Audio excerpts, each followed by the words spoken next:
Hello, welcome back to the OnShape series. I'm Mr. Redmond.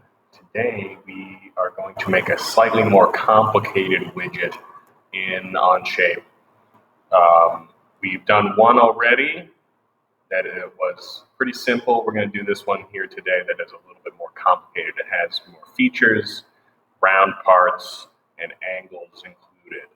So we're going to create a document just like before.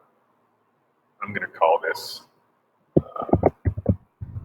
2, why not? And we will go into the part studio. Now we're going to build this part from the bottom up. The first section is going to be this area. It's kind of shoe-shaped, I think. It's rounded on one side and it has these 2 notches taken out on the left, or on the right rather. So we're going to make this shape right now in a sketch.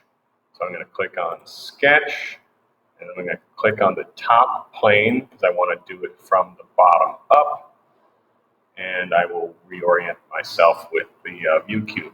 Click on the top right there. So I want to start with a regular rectangle, and in this case, what I think might be helpful is using a center point rectangle instead of the corner rectangle. The reason why is I can center that on the origin point right here, which is a little helpful. It can be. So I'm going to click down and move out and click down one more time, and we see that our the length of this is going to be 60. It's a little bit vague there, but it's going to be 60 long, and it's going to be 30 wide. You can see that from the diameter of this arc here is 30, which is shown up here in the top left. The 60 goes seemingly from this flat part on the front, or the right side rather, all the way to about here, which is where the arc begins. It's not ultra clear, but I believe that that's the way it is. So, first thing I want to do now is I want to take these notches out of the front, and it shows us that they are 9 by 9. So they are little triangles here that we want to cut out. We're going to use the line tool here to make just two lines, one here and one up here, to take those notches out.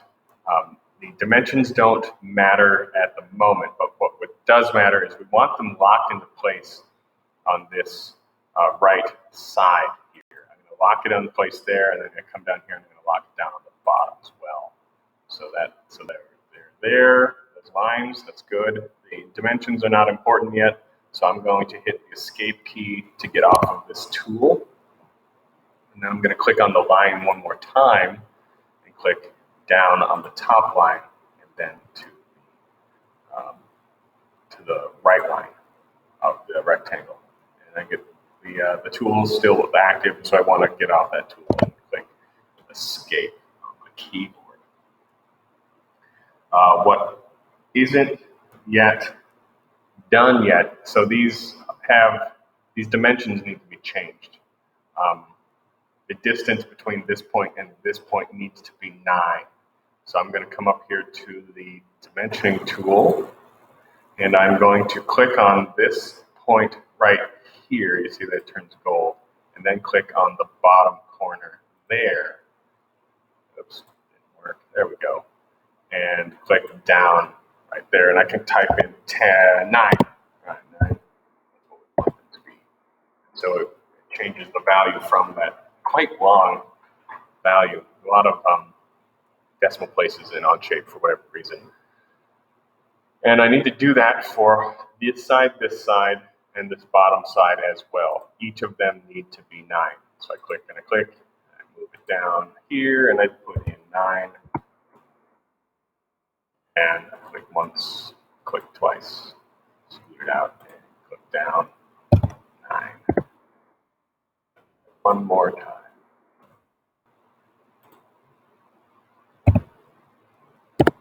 Cool. So now I have this, these triangles here. What I can do with those triangles is I can remove parts of them so that it forms this shape, these notches taken out. And you can remove these sides, the parts of this triangle, with the trim tool right here. Trim is this little set of scissors, and it allows you to cut out little sections that you don't want in your sketch anymore. So I'm going to click on this one here and this one there, and do that same on the bottom side as well, make them go away. So now I have this sort of sideways, vague tombstone shape happening on my sketch. I have one more thing I want to do. I need to make this arch here. We know that it is a 30-inch diameter arch, and therefore the radius would be 15. Arches are often described by radius and not diameter, so this is technically incorrect when it comes to a dimension drawing. So I'm going to click on the arch, 3-point arc right here, next to the circle in the toolbar. 3-point arc means you're going to have to click down 3 times. You're going to click once on each corner, once here, and then once here. You see the arc or arch forming there. And now I'm going to click down one more time. And I'm not going to put in a value yet. So I don't want it, what I don't want it to happen is I don't want it locked in on this line. You see, it likes to lock in on the left line of the rectangle at a radius of 15. And we don't want that because it's going to over-constrain our sketch. So it's going to be a little bit more than 15, and click down. And now I can enter in 15 as the value of the radius, and it puts it in the correct place. I will show you, don't do this, but I'll show you what happens if it does get locked in on that left side of the rectangle. So I will click down here, and I'll click here, and then the little dot wants to go right there, and I'm going to click down, and it's going to say R15. And so when I type in 15 for that value, it's going to turn red, and that means that this has been over constrained, and it's because that center point of the radius was locked in place. The way to fix this is to delete that value, the R15. So I'm going to hit escape and click on the R15 value and hit the delete key, make it go away. It'll go back to normal, make the red go away, and that is a good thing. At this stage, I'm nearly done with this sketch. I need to trim one more time. I want to trim away these 2 lines here so that my sketch is a little bit more neat. Some things change color. That's okay at this point. So I'm going to click on the green check because my sketch is done. I'm going to click on the view cube, go back to my isometric that I like here. Which side? This side I like better. There we go. So now I have this overall sort of shoe shape going on. What I want to do is I want to extrude this 9, it seems. And I don't want to go all the way up here to the 30 because I want, it'll make it easier for me to make this ramp shape in the future if I don't go all the way right now. And I'll show you what that looks like here.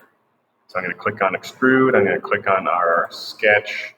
There, it goes all the way up to 25, which we don't want. it to be 9. Click on 9, hit enter, shorten it a little bit, and then click on the green check, because now we have a successful extrusion. Next, we should make this other portion right here, the part that goes all the way up to 30 millimeters. I'm going to do that by starting a new sketch and drawing a line right here, sort of bifurcating our shoe in, if you will. So start a sketch. I'm going to click on the top of the shoe shape right there, and then click on the top part of our view cube to reorient ourselves, and I'll also zoom in just a little bit. Now I want to draw a line just from one end to the other on top. It doesn't really matter where it is. We don't want it locked in place on this axis, however. There's a lot of pitfalls to locking in things in place, and you don't want that to happen. So I'm going to just draw it right here from the top to the bottom. And you'll see I do want it to lock in on the sides of the shape. When it's vertical, it makes this, gives you a little perpendicular icon down there at the bottom. Right now it just says it's a line and it's vertical. When it intersects there, it shows you that it's perpendicular. When it's dashed like this blue-yellow dash, that means you're locked in place in an axis and it is vertical. It'll do the same thing in horizontal if it were occupied by a line at the moment. So I go down, I want it to be completely vertical, so I will click it into place on the bottom and hit escape, make that additional line tool go away. So now I have a line, just a regular line all the way through. I want to move it a little bit, however, I don't know what the dimension is between this point here and the line. It needs to be 18 according to our drawing, so I will dimension it using the dimensioning tool. Click on this point there, and then click on the other point on this side. This is where the arch begins. I'm going to click there, and this. There we go. Click on the 2 points and click down, and now I need to type in 18 and hit enter, so it scooches it over to the left just a little bit. And with that, the sketch is done. So I'm going to click on the green check, finish the sketch, and I'm going to then reorient ourselves again, and now I need to extrude this section only. So I will click on the extrude, now click on our new sketch zone there, and it raises it up a bit. It raises it up 25, and we don't want it to go up 25, we want it to go up to 30, but we've already extruded it 9, so we don't want it to go up a full 25, we actually just want it to go up 21, because 30 minus 9 is 21. So I'll hit enter, and it shortens it a little bit, and then hit the green check, and there we go. Now we are nearly there. We have a couple more sketches to make this shape, and then throw in a circle hole there on top. So there are 2 options here for this this ramp zone. We could extrude from this face here, make a sketch here, and extrude this way, or we could do it from here on this top portion of our shoe, and draw a rectangle on the front here, and or on the top rather, and then extrude it up. Either way gets you the same product at the end. So you can choose which one you want to do it, which way you want to do it. I'm going to do it from this side here, the right side. So I'm going to click sketch, I'm going to click on that face there, and I'm going to reorient myself to the right side like that. So now we have this shape happening there. Now what I want to do is create a regular corner rectangle, and I want to start it up on the top locked in place on the top, and I also then want to lock it down on the bottom as well. So that makes sure that it is always going to be the right height. So I'll click there, and I'll click down here, and we are good to go.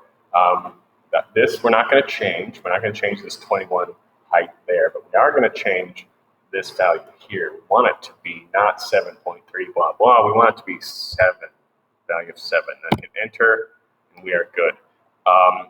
It's going to want you to enter a value here. Don't do it. It's already 21. That's good. Hit escape so that you don't have to enter in a value. If you do enter in 21, what's going to happen, or if you hit enter there, it's going to over constrain, turn it red, and you're going to have to delete the that value like we did before with that arc. Okay, so we are pretty close to being done with this sketch. We need to dimension it, however. We need it to be centered in space on this face. We know that it is 7 wide, and we need it to be, this whole thing is 30 wide. And so therefore the distance between this point and the end corner should be something specific. Let's see, 15, 7. There should be 8, of course. So I'm going to click dimension. I'm going to click that corner there. I'm going to click this one here. It's 10.9 away. That's not what we want. We want it to be 8, I believe. That seems wrong. That's not correct. Oh, it's not 15 minus 7. It's 15 minus 4 points, or 3.5. So we want it to be 11.5, not 8. So I've entered in a wrong value, and that's totally fine. What I can do here is I can double click on that, and I can change it to 11.5. There we go. Now that's centered. That's what we want it to be. We don't have to add a dimension on this side. It should, because this is 7 and this is 11.5. This side will also be 11.5. If we added in the dimension there, it would again be over constrained and it would be mad at us. So we don't want that to happen. We turn red. So now we're done with this sketch. Click check. We're then going to go back to our regular view here like this. And now we need to extrude the this rectangle here. Pretty simple. Click on the extrusion, click this. It's going to go out another 25 millimeters like it always does. However, this time, we could enter in the actual value that is the front of this. We'd have to do more math, or we can change the way that this is being extruded. So right now it's a blind extrusion. It's just going out a certain distance and stopping. What we want to do now is choose on this drop-down menu up to face. And so what this will do is it'll extrude it out a certain distance and then stop at a parallel face. So we're going to choose up to face, and now we have to choose the face that we want it to go up to, which is right here up at the very front. So I'm going to click on it. You'll see that it extrudes all the way exactly parallel to that face.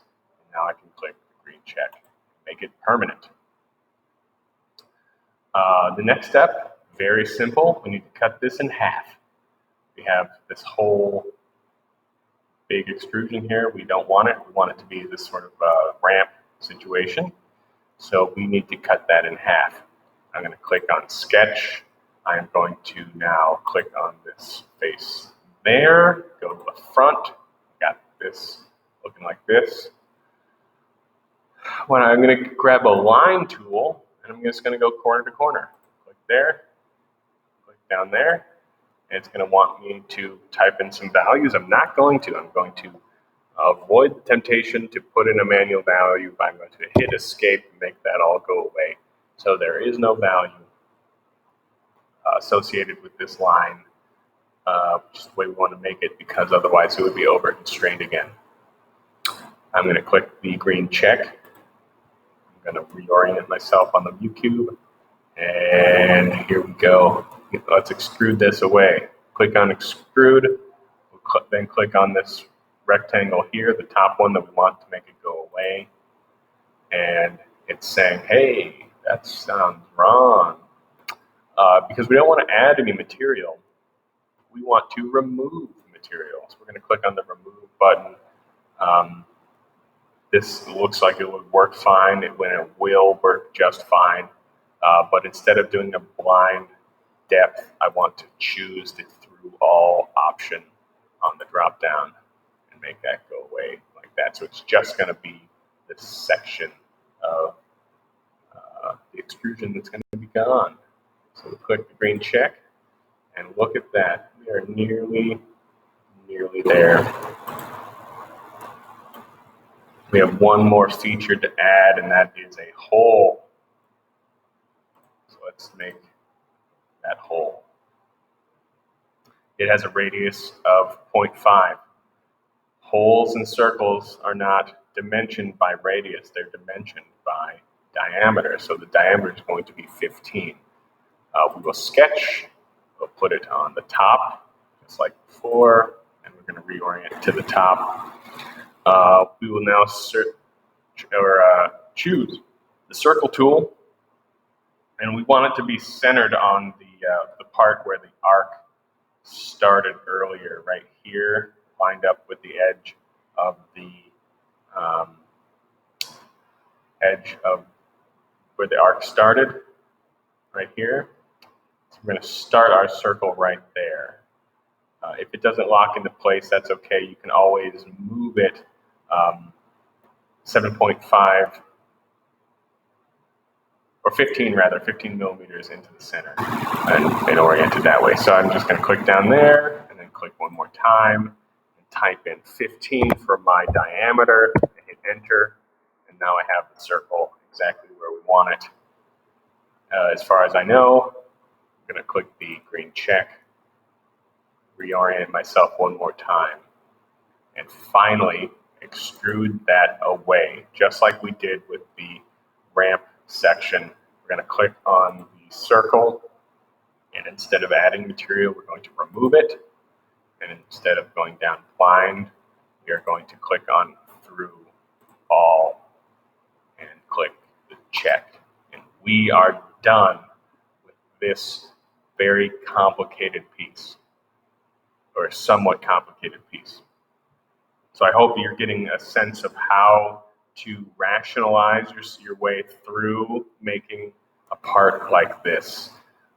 Lots of facets and features that can be a little daunting at first, but as long as you recognize the simple shapes involved, you can build up the part step by step